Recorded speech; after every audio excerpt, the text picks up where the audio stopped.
This Day in Sports History. This episode is brought to you by Sterling Soap Company. Fellas, you've heard the phrase, look good, feel good, right? But why not add smell good to that too? That's where Sterling Soap Company comes in. First, Sterling Soap is 100% natural and has a wide variety of bath soaps, shave soaps, beard balm, lotions, and cologne. Second, there's a scent just for you. How about burgundy? Yeah, it's more than a color. The Sterling Soap folks blend natural essential oils with hints of mahogany, golden amber, and sandalwood. Or how about D503, an intensely masculine scent inspired by Legend by Mont Blanc. And third, you will feel good about the price. For just a little more than you'd pay at the grocery store, Sterling Soap will leave you feeling clean, refreshed, and ready for whatever's next. Give Sterling Soap a try today. Visit sterlingsoap.com. And welcome back to This Day in Sports History, a member of the Sports History Network. Find more podcasts and more cool stuff at sportshistorynetwork.com. It's November 1st, and this is a day to celebrate innovation. And let's start with what happened on this day in 1959, when Jacques Plante became the first to wear a goalie mask full-time. There are some people that say, you've got to be crazy to play goalie. And even with all the padding that goalies wear today, a slap shot laser beaming its way towards you at 100 miles per hour or greater will still rattle your cage. Now go back 65 years to the NHL and take a look at what guys were wearing back then. They were wearing pads on their legs, a blocker on their stick hand, and a glove on the other, but not much more than that. And certainly nothing protecting the goalie's face.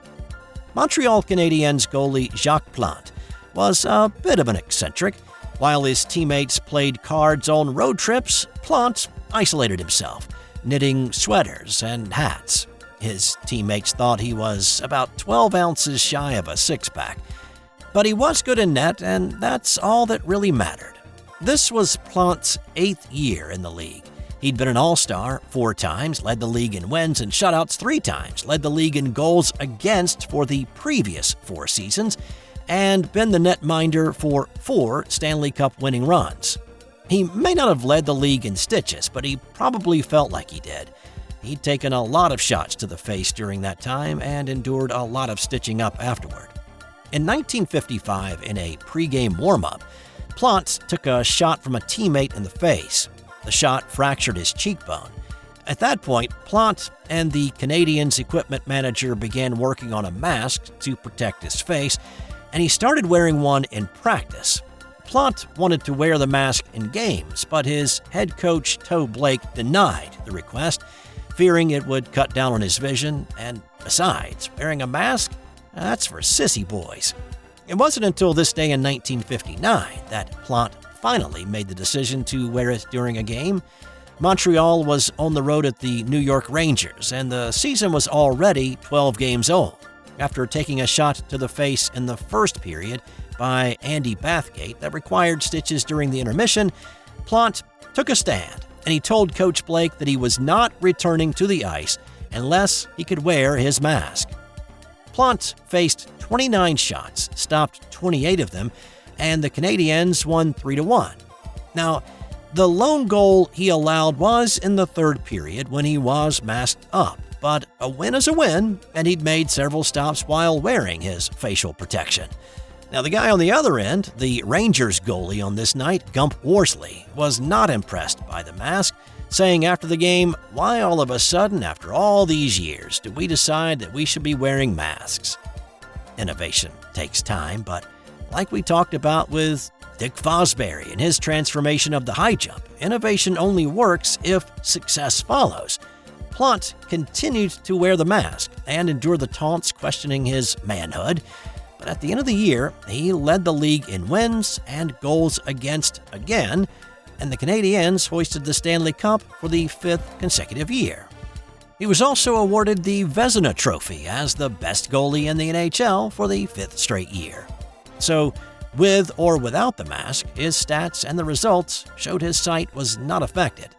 And as for the questioning of his manliness, Plante asked the rhetorical question, if a man jumps out of an airplane without a parachute, is he brave?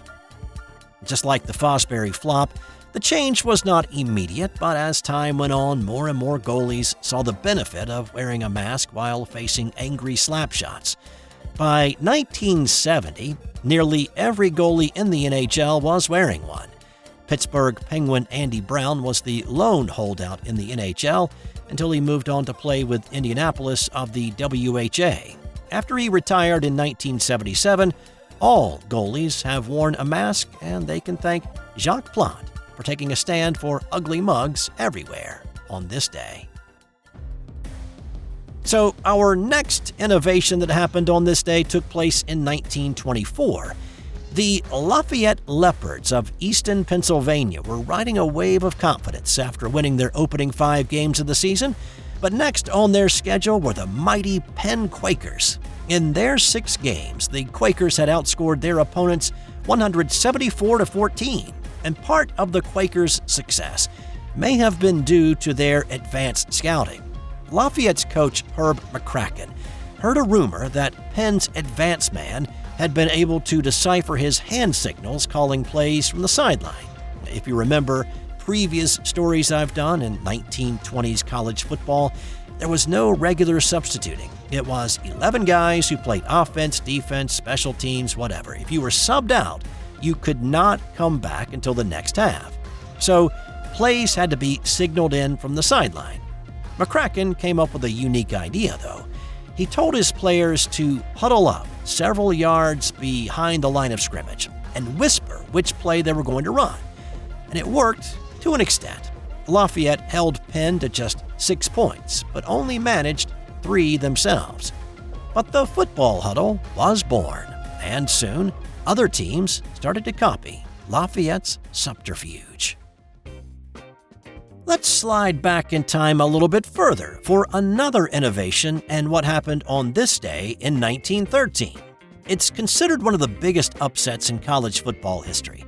And I have to admit, my knowledge of college football from 110 years ago is not so great. And so I have to rely on what other people with bigger brains say about it. But here's why it's tough for me to wrap my brain around this being one of the all-time great upsets. Notre Dame entered this game with a 3-0 record, and they had outscored their opponents 169-7 in those 3 games. They'd also not lost a game in 3 years. Army was also a powerhouse team, but the Four Horsemen were still a decade away from dominating the newspaper headlines. The Cadets were 4-0 heading into this one, but were fresh off of a 2-0 win against Tufts. They were 5-3 the season before, but I will allow that I am missing some of the dynamics that make this one of the great upsets in college football history, and just like a lot of Notre Dame victories, Knute Rockne was involved. The innovation in this game was the forward pass. Well, more specifically, how the forward pass was thrown. Teams were allowed to throw the football downfield already, but a pass play consisted of receivers going out and then stopping. The ball would be thrown, and if they caught it, well, they'd start running again. But in this game, for the first time, Notre Dame's quarterback, Gus Dorais, hit Knute Rockne in stride with a pass, and he went 40 yards for the touchdown. That was new, and Rockne's touchdown was the longest pass reception for a touchdown in college football history at that point. Notre Dame kept scoring points, and they beat Army 35-13, and college football got a little bit more fun to watch. And so from that innovative pass play, let's move ahead in time to what happened on this day in 1964.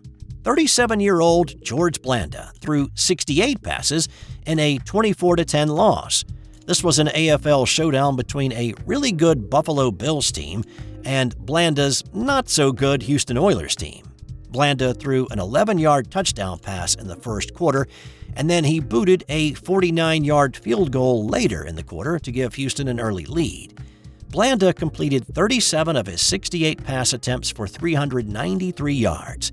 He also threw 3 picks. Blanda's 68 pass attempts set a new NFL record and it stayed that way until New England's Drew Bledsoe attempted 70 passes 30 years later in a win against the Minnesota Vikings. And on this day in 1938, it was the famous match race between War Admiral and Seabiscuit. If you've seen the movie, then you know the story of what happened on this day and the lead-up to what was dubbed the match race of the century. These two horses had a lot in common, and of course, they had some big differences. They were about the same height at 15.2 hands, and they shared lineage. Man o' War, voted as the best racehorse of the 20th century, sired War Admiral, and he was the grandsire of Seabiscuit. However, War Admiral was a Triple Crown winner in 1937. Seabiscuit never raced in a Triple Crown race. War Admiral had a nervous energy about him that made him a great racehorse. Seabiscuit slept a lot and ate more and was seen as a lethargic horse. Both horses were obviously owned by wealthy men, but Seabiscuit's manner endeared him to those suffering through the Great Depression. He was a scrappy, knock-kneed, West Coast blue-collar horse, and on this day he was going head-to-head with the horse that had laid waste to hundreds of horses, winning by outlandish margins, and was the East Coast symbol of wealth and power. War Admiral's owner, Samuel Riddle, was old money, and known as a man who rarely smiled and had little time for those less fortunate than him. Seabiscuit's owner, Charles Howard, was a newly minted millionaire, and he badgered Riddle into putting War Admiral up against his in a one-off race. After a lot of talk, November 1st at Baltimore's Pimlico Racetrack was set for a 1 3/16 race. An overflow crowd of 40,000 sardined their way around the track for a glimpse of these two powerful horses, and it's estimated that 40 million more gathered around radios across the country to listen to the call of this race from NBC's Clem McCarthy. Charlie Kurtzinger was aboard War Admiral, and George the Iceman Wolfe was atop Seabiscuit. The Biscuit's usual jockey, Red Pollard, had been injured in February when another horse fell in his chest, and then again in June when yet another horse spooked and threw him off, badly damaging his leg. There was not a starting gate for this one as a concession to Riddle's demands for the race, knowing that his horse hated being inside one, and that was supposed to be another advantage for War Admiral in this one, and just one more reason why that stallion was a heavy betting favorite to win. But Seabiscuit broke first, and he took the early lead. Down the backstretch, War Admiral picked up his pace and drew even with the Biscuit at the mile pole, and then pulled ahead by a half length. That's when Seabiscuit found that little bit extra. Here's Clem McCarthy's call of the final turn of the race. It's the best horse from here in. They've got 200 yards to come. It's horse against horse. Both of them driving. Seabiscuit leads by a length. Now Seabiscuit by a length and a half. Wolf has put away his whip. Seabiscuit by 3. Seabiscuit by 3. Seabiscuit is the winner by 4 lengths. And you never saw such a wild crowd. As the horses broke out of the final turn, Wolf turned his head toward Kurtzinger and he shouted, "So long, Charlie!" And Seabiscuit took off. The Biscuit's 4-length win in 1 minute 56 seconds broke the Pimlico track record. And of course, the race was immortalized in Lauren Hillebrand's excellent book published in 1999 that was then turned into the 2003 movie starring Tobey Maguire and Jeff Bridges. And time now for today's Nothing to Do with Sports fun fact. While filming the movie The African Queen on location, everyone in the crew except for director John Huston and Humphrey Bogart got dysentery. Huston and Bogart said they stayed well because 1, they never drank the water, and 2, they only drank scotch. That's all I've got for you today. More tomorrow on another edition of This Day in Sports History. This has been an original Thrive Suite production.